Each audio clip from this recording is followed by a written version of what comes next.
جايات شفت باب الخيام ينادوا ما حصل بكربلاء بعيد. يقول قال سيدي ابا عبد الله ارجع الى الخيمه. يقول رجع الحسين عليه السلام قال أمة الله كتب القتل والقتال علينا وعلى النساء جر الذيول.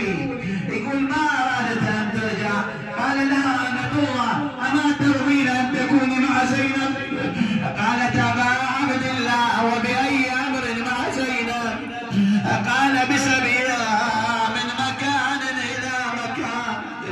يا ما نمشي الدرب ما مشيته ما مشيته وجدال خوتي رافقيته من جلة الوالد خيته شتم والد واذكر وصيته.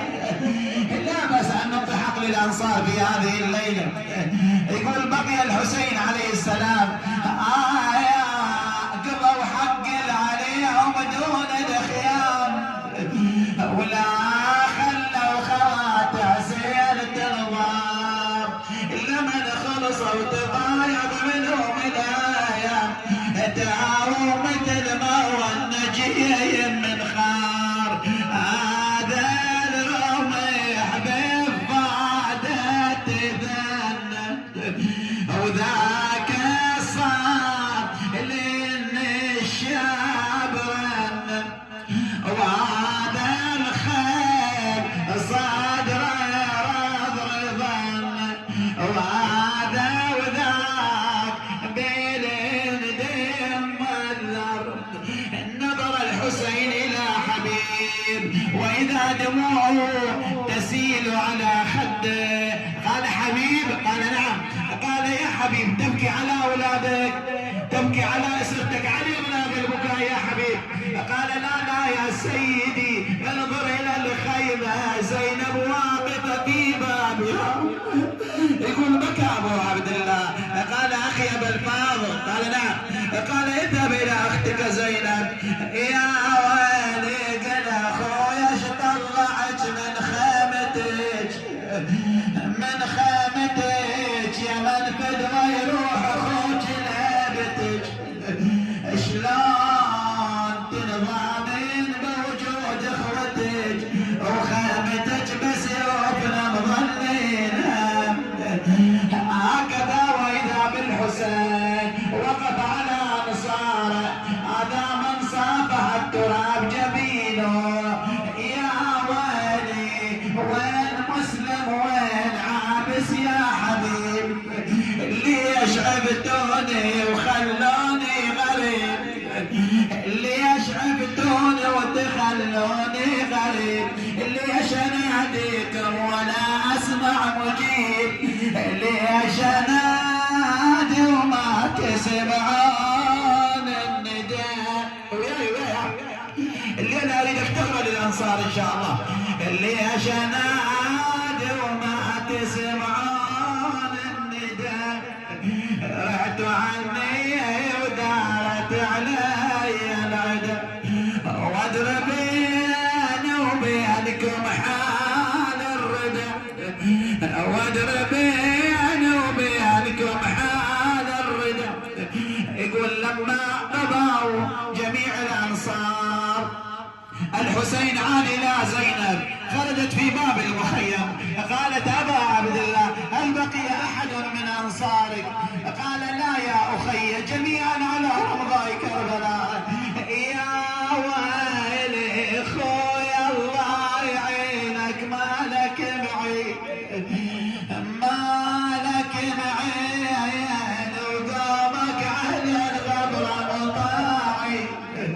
انا مني انا جتني كربلاء مني ابويا هجمه وفرد هجمه على عصير هجمه وفرد هجمه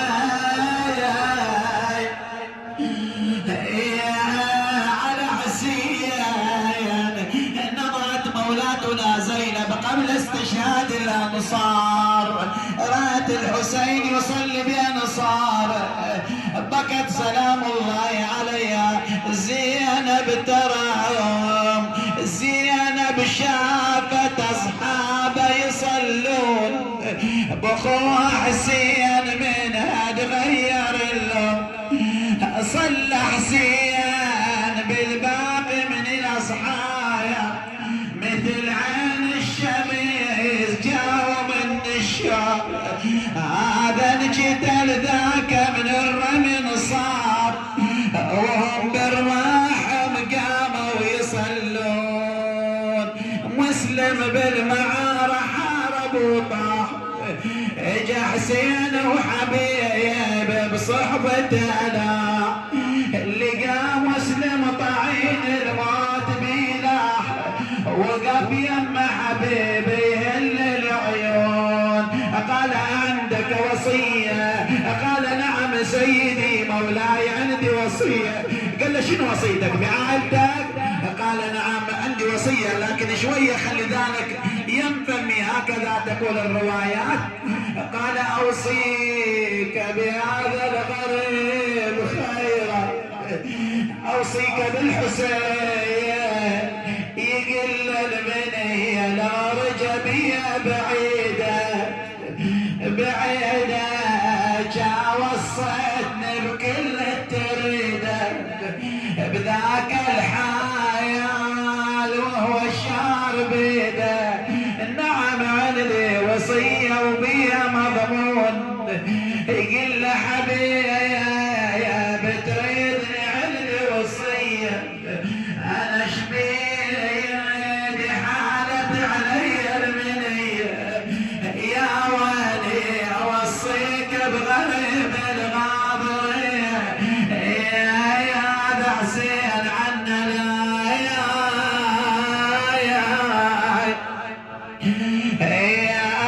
تقصرون. شيل ابو عبد الله بجا حسين الوصيته وصاح يا ريت يا ريت بهذا الحال مطعون لاجيت شكر سعيك يا مسلم حتى وصيت توصي بنصرتي وتعالج شلون توصي بنصرتي وتعالج